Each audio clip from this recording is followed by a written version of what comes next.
बिस्मिल्लाहिर्रहमानिर्रहीम। अस्सलाम वालेकुम student, welcome to my channel Sidra economics lecture. आज हम टॉपिक डिस्कस करने जा रहे हैं, वो है प्रॉपर्टी राइट। प्रॉपर्टी राइट बहुत ही इजी और सिंपल टॉपिक है और हमने डिस्कस करना है property right in different legal traditions और प्रॉपर्टी राइट इन अप्रोच। सबसे पहले हम देखते हैं प्रॉपर्टी राइट क्या है। Property rights are the legal rights that interest have on the create the owner. Simply वो चीज़ जो हम जिस चीज़ के हम ओनर हो वो क्या होगी हमारी प्रॉपर्टी राइट।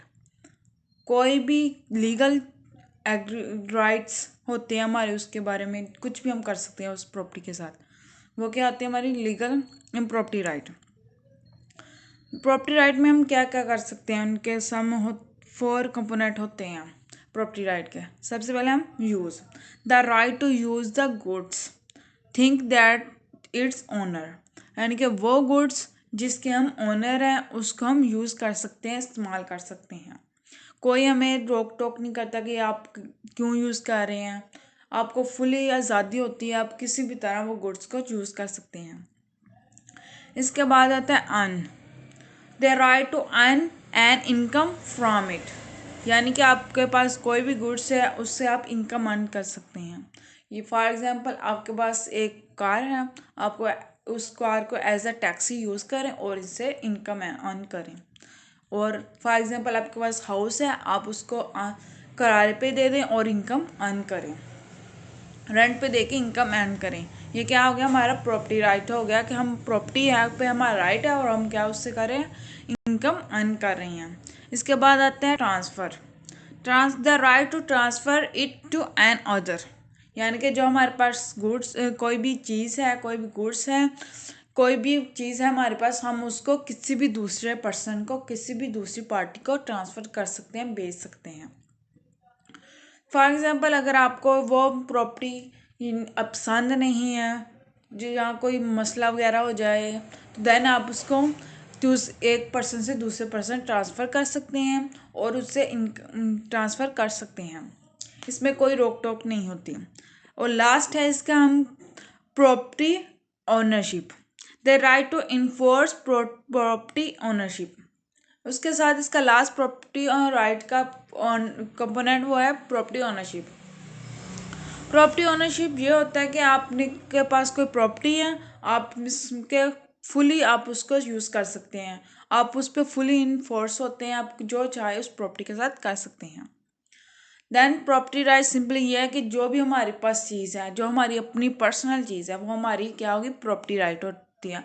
हम उसको यूज़ भी कर सकते हैं, उससे इनकम या अर्न कर सकते हैं, उसे किसी और को ट्रांसफ़र भी कर सकते हैं और प्रॉपर्टी ओनरशिप भी कर सकते हैं। देन इसके आते हैं property right in different legal tradition. Property right in legal different tradition 2 तरह के होते हैं, एक कॉमन लॉ और दूसरा आता है सिविल लॉ। सबसे पहले आता है common law the law of a country और state based on the custom usages and the decision and optimisation of cause. ये क्या होता है हमारा कॉमन लॉ? वो लॉ होता है जो हमारे रस्म और रिवाज ट्रेडिशनल कस्टम के बेस पे होता है। ये तमाम हमारे जो पुरानी रवायात रस्म और रिवाज होते हैं उस पर बेस करता है। ये इसके पॉइंट हैं, मैंने लिखे नहीं, वैसे बोल देती हूँ। फर्स्ट पॉइंट है इसका the principle are create and modify by just decision. First point है इसका passed on through custom traditional use, यानी कि हम इसको क्यों यूज़ करते हैं, कस्टम और ट्रेडिशनल यूज़ के लिए। सेकेंड आता है adaptable when applied to new fact and criticism. इसका मतलब क्या, if change situation then we accept, यानी कि हमारे कस्टम में थोड़ी बहुत चेंज आ जाए तो देन हम उससे क्या कर देते हैं, एक्सेप्ट कर देते हैं, रिजेक्ट वगैरह नहीं करते। इसका लास्ट पॉइंट है चेंजेबल व्हेन रिक्वायर्ड, जब हमें ज़रूरत होती है तो देन हम उसे चेंज कर देते हैं। फॉर एग्जाम्पल पहले शादियों में और अब होने वाली शादियों में कितना ज़्यादा डिफरेंस है। पहले जब शादी होती थी तो दूर के रिश्तेदार को बुलाया जाता था, लेकिन उस पर बहुत ज़्यादा एक्सपेंसिव हो जाता, बहुत ज़्यादा खर्चा होता था। अब इन्होंने अपनी ज़रूरत के मुताबिक क्या कर दिया है, दूर के रिश्तेदारों को नहीं बुलाते, सिर्फ जो नज़दीक के होते हैं उन्हें ही बुलाते हैं। देन उससे क्या हो गया, उन्होंने क्या किया, अपनी ज़रूरत के मुताबिक उसको चेंज कर दिया, अपने ट्रेडिशनल को, अपने कस्टम को।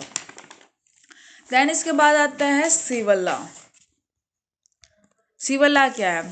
सिविल लॉ, ये जो सिविल लॉ होता है ना, ये प्राइवेट मैटर के लिए यूज़ करते हैं। जो होता था क्या कहते हैं कॉमन लॉ, वो हमारे ट्रेडिशन पे बेस होता है। ये सिविल लॉ होता है जो हमारे प्राइवेट मैटर होते हैं उस पर बेस करता है। जैसे कोई फैमिली इशू और डिवोर्स या चाइल्ड केस हो, उस बारे में ये डिस्कस करते हैं। चाइल्ड सॉरी कह दिया। Civil laws a body of rules. Civil laws के कुछ रूल्स होते हैं। Define and protect the private right of citizen. यानी कि ये क्यों यूज़ होता है, क्यों करते हैं हम इस्तेमाल?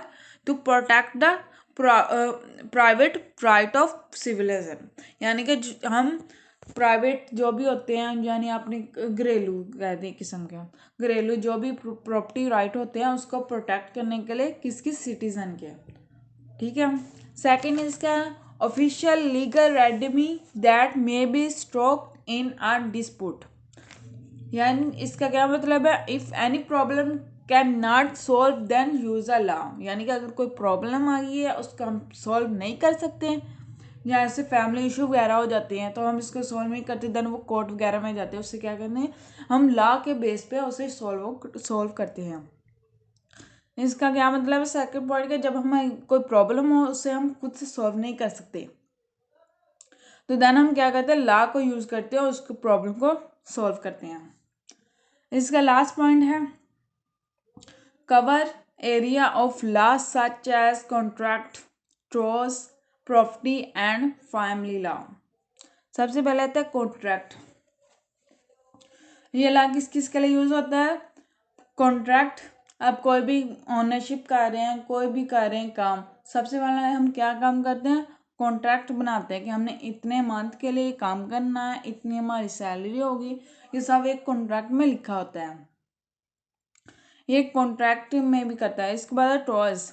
टॉस मतलब नुकसान। अगर किसी का कोई पार्टनरशिप कर रहा है, कोई काम कर रहा है, देन उसको कोई नुकसान हो जाए, देन जो होता है उसको पे करने के लिए इन्होंने कोई बनाया होता है कानून वगैरह लॉ, उसके लिए हम यूज़ करते हैं सिविल लॉ। उसके बाद आता है property and family law. Property क्या होती है? जायदाद। जायदाद के मसले का हल के लिए हम क्या करते हैं, सिविल लॉ का यूज़ करते हैं।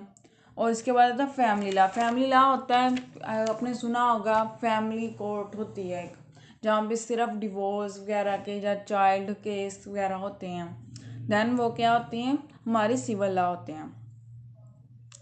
देन हम सिंपली लफ्ज़ों में कहें सिविल लॉ क्या है? सिविल लॉ में हम जो सिटीज़न होते हैं उसके प्राइवेट राइट्स को प्रोटेक्ट करते हैं। प्राइवेट राइट कौन से होते हैं? Contract, property and family law. इसके बाद हमारा आता है last topic, the property right approach. The public good environment quality can be transferred into private good and optimal environment allocate will be reached।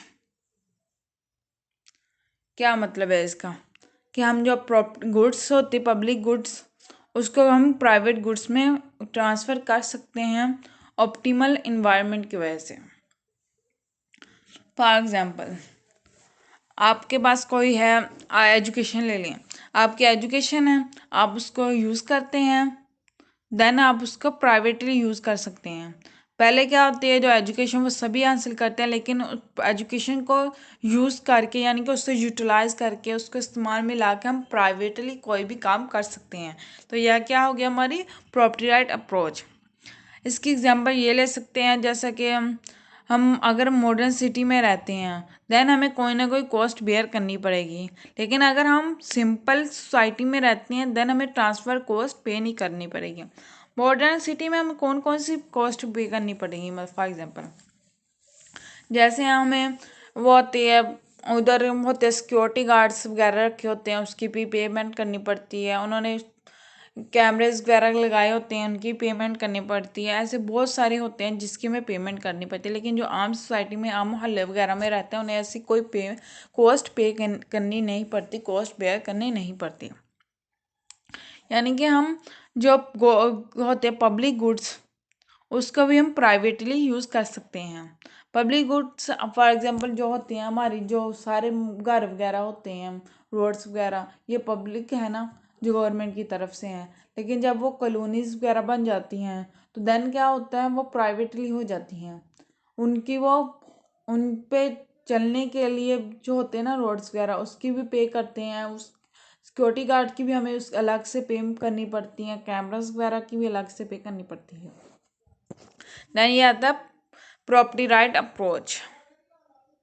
Property right आपको समझ आ गया होगा। Property right वो होती है जो भी हमारे पास चीज़ है जिसको हमने, हमारी ओन है, हमारी अपनी चीज़ है, पर्सनल चीज़, उसके साथ हम कुछ भी कर सकते हैं। उसको यूज़ कर सकते हैं, अर्न कर सकते हैं, ट्रांसफ़र कर सकते हैं, हम प्रॉपर्टी ओनरशिप कर सकते हैं।